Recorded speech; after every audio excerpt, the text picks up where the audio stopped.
recommendation was made with the avowed purpose of awakening the anti-Jewish sentiment.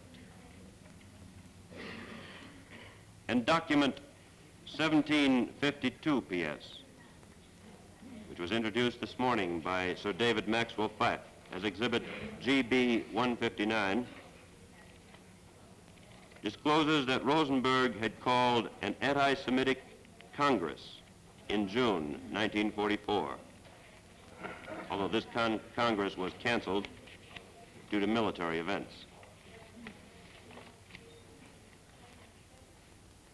In the realm of foreign policy, in addition to demanding Lebensraum, Rosenberg called for elimination of the Versailles Treaty and cast aside any thought of revision of that treaty.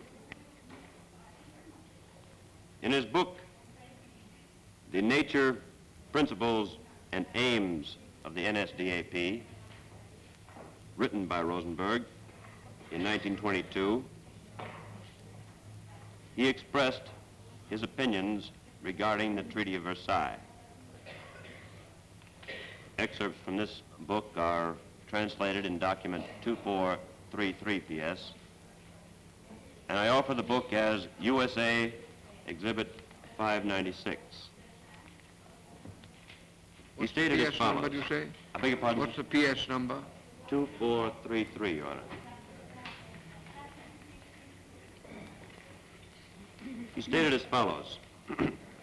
The National Socialists reject the popular phrase of revision of the Peace of Versailles, as such a revision might perhaps bring a few numerical reductions in the so-called obligations. The entire German people would still be, just as before, the slave of other nations. Then he goes on to expound the second point of the party. We demand equality for the German people with other nations. The cancellation of the peace treaties of Versailles and Saint-Germain. Rosenberg conceived of the spread of National Socialism throughout the world, and, as will be subsequently shown, took an active part in promoting the infection of other nations with his creed. In the Nature, Principles, and Aims of the NSDAP, he states,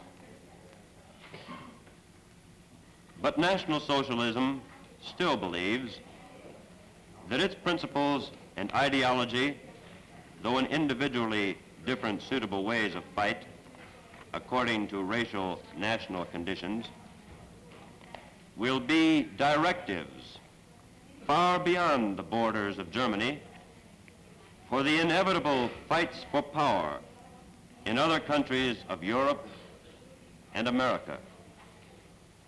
There, too, a decision of ideas must take place. And the racial nationalistic fight against the ever similar lone capitalistic and Marxist internationalism must be taken up.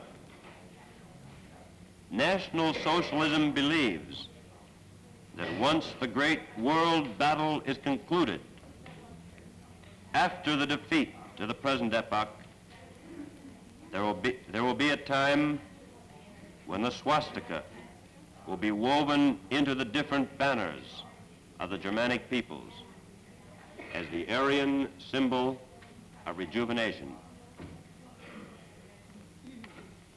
This statement was made in 1922. 1922, Your Honor, yes. And I am introducing this evidence in order to show that he played a dominant role in this connection. However, I will try to summarize these documents if I can. Well, I've taken down about 20 documents that you've alluded to this afternoon, all of which deal with Rosenberg's ideological theories. Yes, Your Honor. I was merely trying to show the scope of his activities, sir. Yes.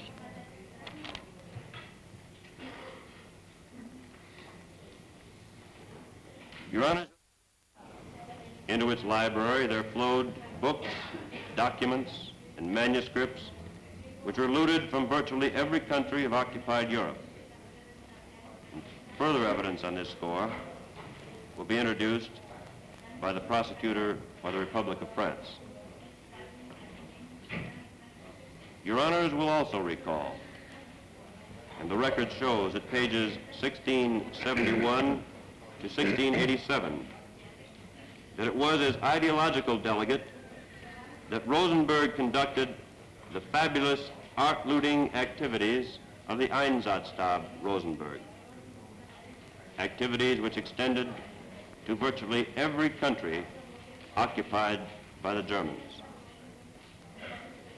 I will not attempt to summarize the extent of the plunder and merely refer the tribunal to document 1015 BPS, which has already been introduced as USA Exhibit 385, and to document L188PS, or L188, which has been introduced as USA Exhibit 386.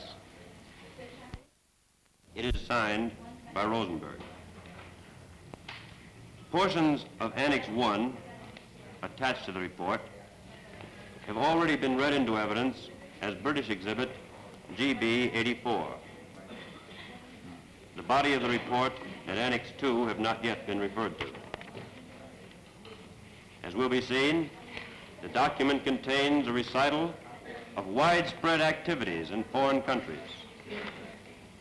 These activities range from the promotion of economic penetration to the fomentation of anti-Semitism, from cultural and political infiltration to the instigation of treason.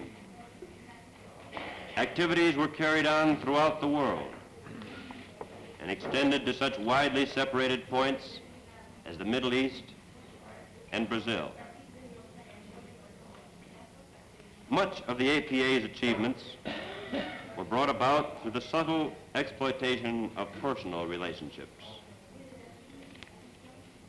Reading from the middle of the first paragraph on page 2 of the translation, which refers to activities in Hungary, we learn that, quote, the first foreign state visit after the seizure of power took place through the mediation of the Foreign Affairs Bureau.